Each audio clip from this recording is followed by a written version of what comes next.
Hi, everybody. Welcome to the Data Show. I'm Chris Greco here with you. It's kind of a monthly show type aspects, but there's been something that happened within the last couple of weeks that has forced me, and I say kind of forced me, it was cajoling, I guess, persuaded me to come on and to talk about research studies again, seemingly for the nth time. Because what's happening is, and I hear this on some shows, and not just through Roku TV and Pod TV, but also through basic, media, other media. When people come on and they say that, for instance, somebody's responsible for 300,000 deaths or 500,000 deaths or 1 million deaths or 5 million or 30 million deaths because they didn't do something. And I sit back and I go, man, that is, it's hypothetical as all get out. And the one moderator on the one show was actually a lawyer and talked about hypotheticals. I don't have any problem with hypotheticals as a data guy. You want to throw out hypotheticals and opinions, go for it. You have every right to do so. And certainly, as long as you cage it as an opinion, life is good, right? But it's when you cage it as fact, when you sit back and say this is a fact, it's not a fact. It's not a fact. It's not something that you can prove. Now, unfortunately, there are studies out here, and one study in particular that was brought up at this last show was the saving of lives as a result of vaccinations. I have no doubt that the people that were vaccinated are better prepared for a disease than those that were not vaccinated. I shouldn't say most people. There are some people that don't need vaccinations for whatever reason. They just have like a great immunity. I think those people are a minority. I don't think that they're really, there's a lot of people out there that can do that. But you can fight the disease without vaccination, but it just takes longer. I mean, case in point, there was a flu that back about 10, 15 years ago, really bad flu. No, I shouldn't even say that more. It's more than that, probably 20 years ago. And I was in Maryland at the time, and I got the flu shot, which I get the flu shot every single year. I just do. My wife and I, we like it. We've never had after effects from it or any type of reactions, so we get it. And I got it. People that worked with me were getting sick, and I mean really sick, like 2 weeks out, 3 weeks out of the office. I got it. I was out for 2 days, and I was back in the office. And, I mean, fever, the whole 9 yards, but it was 2 days rather than 2 weeks. So at that point, that was a game changer for me. I suddenly realized that, yeah, it's, I'm glad I'm doing this. I'm glad I'm having this. But to sit back and say so many lives were saved as a result of vaccinations is an estimate at best. An estimate, and in most cases, it's a guess. Now, the guess is based on some scientific calculations and some data, and we're going to show you the different data and everything on one specific study. So the people that do not do this, the people that do not do what I'm about to do, are relying on media people, the talking heads, and whoever else to tell them something, and then they go off and they use it as a factual basis. And the whole reason for this show is to try to get you to dig a little deeper into that study, into that research, and find out exactly what the veracity is, the validity is of those studies. And trust me, these studies do not in any way, shape, or form attempt to conclude in a very definitive sense about something. And this is where this saving of lives thing, I call it predicting the past. And predicting the past means that you're attempting to tell what happened after the fact without the amount of solid, honest to God, solid data to be able to confirm that. So you're just really predicting the past. How many people have died? Oh, this many people have died. Had they not been, if they've been vaccinated, they wouldn't have died. And it's like, I just have a real problem with that. And here's why. There's a thing in statistics called confounding factors. When you say that somebody dies, you have to figure out what is the death from. And if they say, Well, it's from COVID-19. And then you come into what they call data definitions. What does that mean? Does that mean they died from COVID-19 or they died with COVID-19? And there's a big difference between those two things. True, in both cases, that they die and COVID-19 could have been a factor in that. Certainly, I'm all for that. I understand that. That could definitely be a factor, same as Legionnaires or anything else. I mean, that could definitely be a factor in death. But to say that they died of one thing only, it's kind of like, so that's where confounding factors comes into play. Confounding factors means there's other factors in that judgment. They could have had COPD. They could have had a lung infection. They could have had pneumonia. They could have had anything else that they could have had a really, really bad respiratory infection, and then boom, hit by COVID-19, which also causes a respiratory infection. And now you just have a lot of things happening at the same time. This confluence of bad things.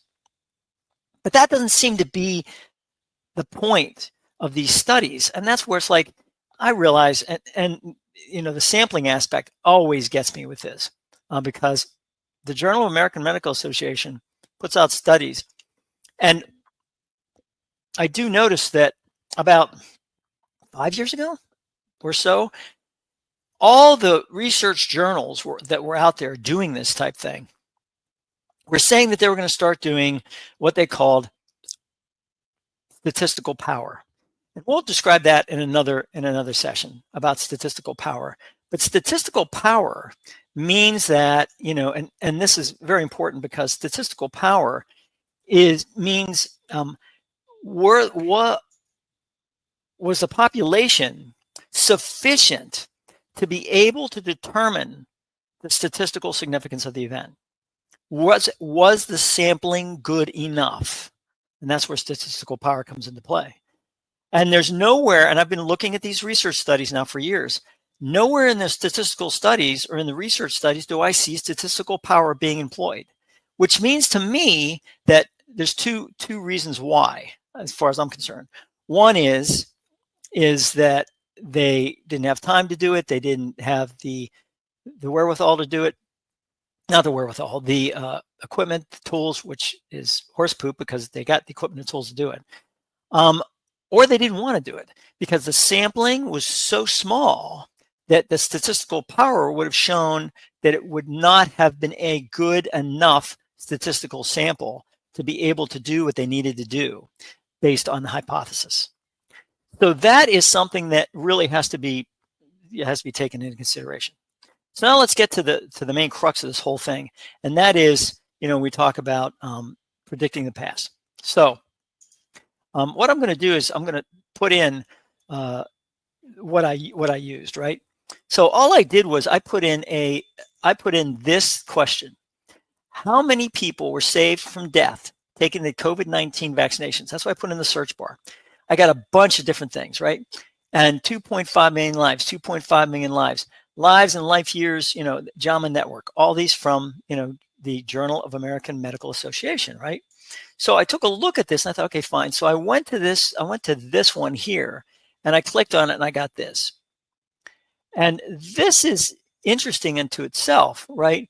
I mean, it talks about a story and it says, then it's this. Thanks to now this is from Science News, Science Daily. But understand, ScienceDaily.com. Now, ScienceDaily.com means it's a commercial website. It's not an EDU website, education. It's not a government website. It's not even an org website, third party, nonprofit, that type of thing. It's a .com. And it says, COVID-19 saved 2.5 million lives globally, a death averted per 5,400 shots. Right there. That's your clickbait right there. So I thought, well, so I'm going to take a look at the actual study. So what I did was and here it is. It's the JAMA Health Forum. That was in this article down further. It was talking about it, JAMA Network or whatever it was. The study talked about different aspects.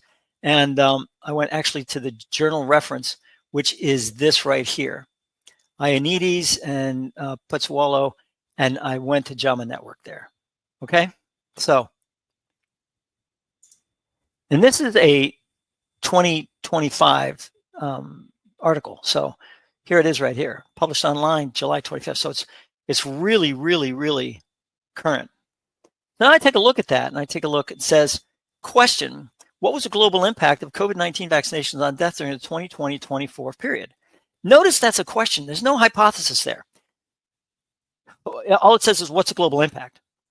It doesn't say how many, were their lives saved as a result of that? Was the vaccination effective? It doesn't say anything. It's just the very, very general question, which I'm surprised the article reviewer even let that question pass without saying, well, wait a minute, that's your question? That's your main question. But anyways, the comparative effectiveness study found that COVID-19 vaccinations averted 2.5 million deaths. Findings, right?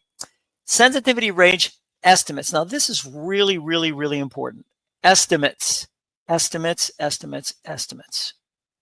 then you see the range here. It could be 1.4 or it could be 4.0 million. If they were using a confidence interval or a confidence level, but confidence interval, if they were using a confidence interval, right? And that confidence interval was let's say 95%, then that confidence interval takes into consideration that 1.4 to 4.0 million. That means if this study is done over and over and over and over and over and over and over and over and over and over and over and over and over again, thousands of times, you're going to get somewhere between 1.4 and 4.0. So right there, that's to say for the media, the Science Daily to say, yes, it was 2.5 million. That's not what they're saying here. That's not what they're saying. And they're saying it's somewhere in that estimates, right?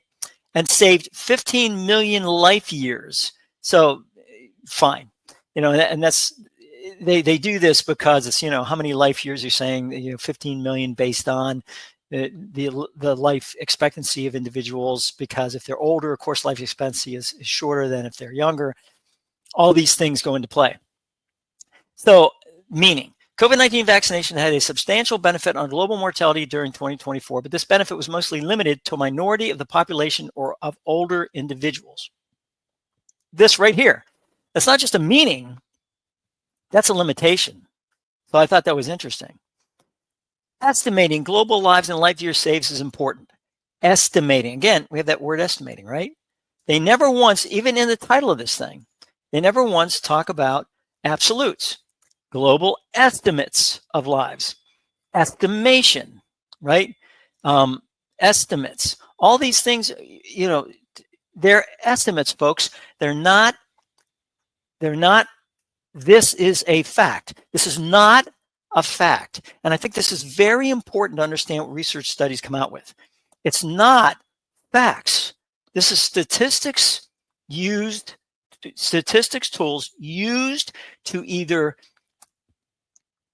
confirm or not confirm, reject or not reject the hypothesis, period. That's what a research study is supposed to do, right?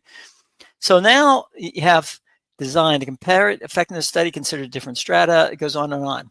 Results in the main analysis, more than 2.5 million deaths were averted. 82% were among people vaccinated. Now, you notice this bothers me. More than 2.5 million deaths were averted. They don't say estimated. They state this as if it were a fact. It's not a fact.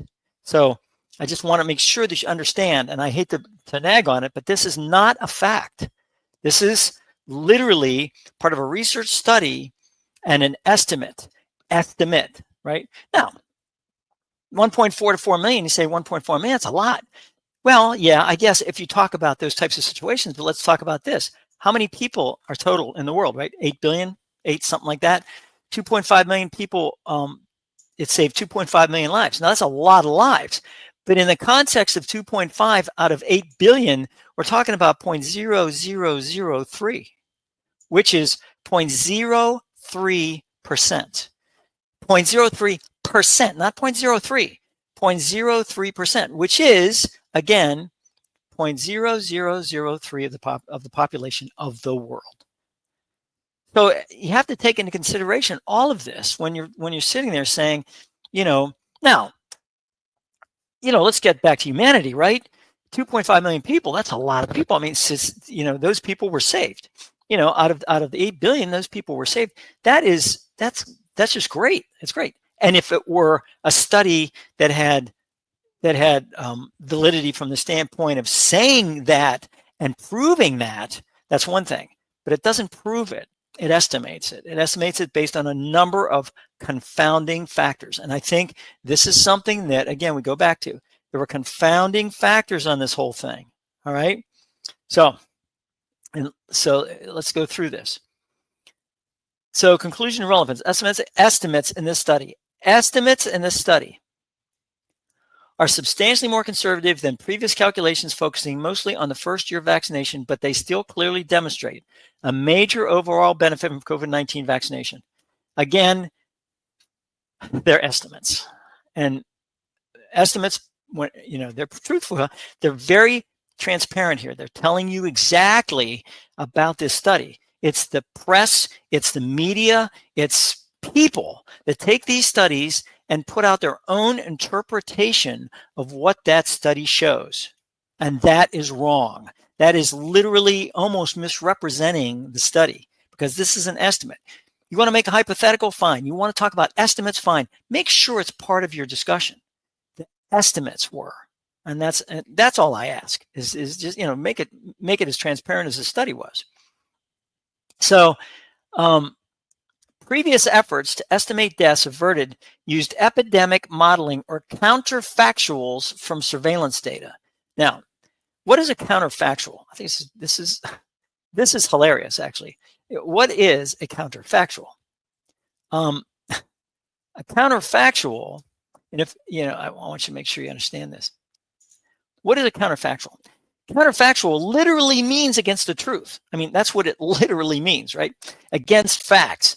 And what happens is counterfactuals do a lot of what the study did, except they do it sometimes in such a hyperbolic way that it literally, in fact, it has to say counterfactual on it, because the graphs that are produced and all the other things that are there are literally counter to the fact of what might have happened. So that is really something. And if you don't believe me here, just look it up, right? So counterfactual, we talk about this, and counterfactual, relating to or expressing what has not happened or is not the case. I mean, a counterfactual conditional statement. If kangaroos had no tails, they would topple over. So you can see where, right? Counterfactual thinking, which involves imagining alternative outcomes to past events. That is a counterfactual. And I think that's important to understand that, and what they're talking about. Models may give unreliable results depending on assumptions. Now I want you to remember that depending on assumptions, models may give unreliable results depending on assumptions, right? The old, how when you assume, whatever. So that is that. Now, previous models attempted calculation with more limited early evidence and therefore perhaps less plausible or uncertain assumptions. And they mostly addressed pre-Omicron period. The few that have included Omicron period focused on specific regions of not calculated probable life years saved. This, all they're pointing out is the difference between theirs and the others, the other things. But let me talk about this. So they talk about herein, in other words, from now on, lives and life years saved upon back from the first licensing of vaccines in December 2020 until October 24 were estimated. Estimated. It even says it. The number of deaths that might occur without vaccination possible were diverse or estimated. I mean, these people were very, very truthful and transparent. I don't understand why people interpreting data, interpreting research studies are not as transparent. Why are you not as transparent? And both sides of the vaccination argument, man, they do this a lot. Both sides do it. Boom, boom, boom, boom, boom. And you sit back and you go, geez, Louise, people are bombarded with Substack aspects and everything else. And they're going to Substack and they're reading all these things and, oh, this is what's happening. This is what's happening. And You can go right to the study and take a look at it. Make the decision yourself based on what you read and based on what the researchers are giving you. So, best estimates, right? The best estimates on infection fatality rate, vaccination, and this right here, proportion population likely to have been infected before and after vaccination. Then it says this is analysis using public literature data. I would have loved for them to have listed the public literature data.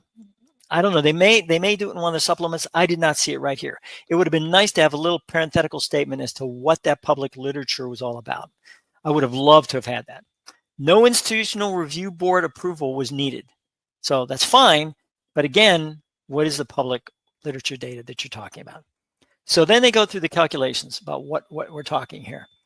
Number of people who would have died is estimated as a product of the total stratum population.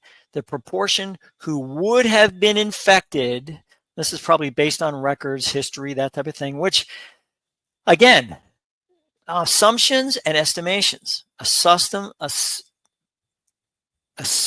and estimation would have been infected absent vaccination and the respective infection rate, right? So total lives estimated were this. So they give you this. Oh, by the way, this symbol right here is just a sum of this, sum of these. So that's the total lives estimated. Total lives saved estimated as, and then they give it there. So that is the sum of all this stuff. Total number of stratum, proportion that would have been infected, PI, and the IFR. Now the VE is the vaccination effectiveness. So died absent vaccination, and the VE for mortality, vaccination effectiveness for mortality. So whatever, and I don't, again, this is public aspect, so I'm not sure exactly what that means. But they give it to you. They also talk about what this thing called sensitivity analysis. And sensitivity analysis is kind of an interesting concept. What it does is sensitivity analysis takes into consideration factors. And what happens when certain factors are changed? What does that do to the other factors? If you're selling lemonade, if you're doing something and all of a sudden you increase the production or you decrease the production, what does that do to the rest of the factors? Cost, revenue, all that. Excel does a great job of this, and they do it. It's mainly a financial tool, but they also use it in clinical studies. So this is what they're doing here. It's kind of funny. It says, in brief, we use the 2021 World Population Pyramid for the strata, 0 through 19, 2029. So I thought that was interesting. Why use the 2021 world population? And if you're going to use 2021, then you should have used 2022 and 2023 to, for the different strata, because strata changes, right? I mean, people are born, people die. Those things are, this constant movement along those areas. And pyramids are used in things like CIA's World Almanac, that type of thing. They do that. They show it. It's really kind of cool to watch. The years change. So, and that shows what they did. We assume that absent vaccination, all people would have been affected during the Omicron period.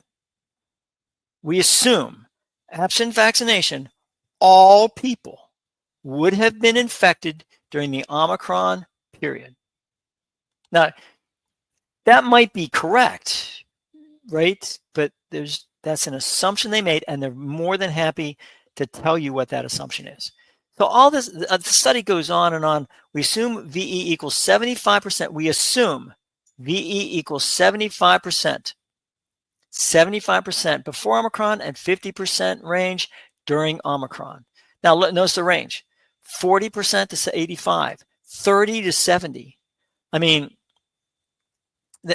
but that's what, again, the assumptions are there. The assumptions are there. And they're right there for you. I mean, you can actually talk about it.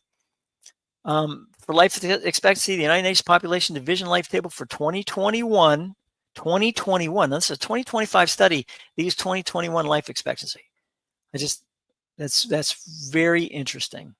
So life expectancy at age 77 is considered for community dwelling individuals, 2 years for long-term care residents. Wow. Okay. Main analysis considers F equals 0.5 for all strata. Okay. So, I mean, all these things, take a look at them. Life saved, table 1 shows life saved. You know, all these things, characteristics of strata, and then it tells you between December 21, 24, additional 18% of the global population received a first dose. I don't know how they got that since it's public literature. I don't know what they did with that. But I mean, again, this is very transparent. They show you exactly what they took a look at, what they did. Lives saved among those vaccinated. And then you have all these. And look at them here. Before, and you community dwellers, all of them, 948,000. So I'm trying to figure out lives saved by COVID according to time period pre-Omicron, and whether vaccination was given to previously uninfected or previously infected people. So total lives saved, they're saying 2.5 million based on percent of total lives saved. Here's previously infected, 112, 17. I mean, this is globally. So I thought that was very interesting. I mean, very telling on this whole thing, because I'd love to see where they got this. They don't have any notes or anything in that. And then talk about sensitivity analysis. And they talk about exactly how it works. So there's a lot of great methods here.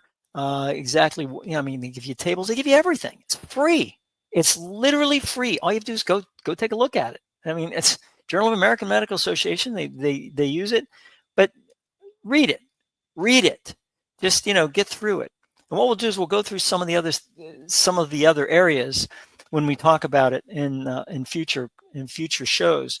But the main thing is to understand that studies are there so people can read them. I love it when the only people that seem to read these studies are media people that pull them out and then go, this is great. 2.5 million lives are saved. Bang.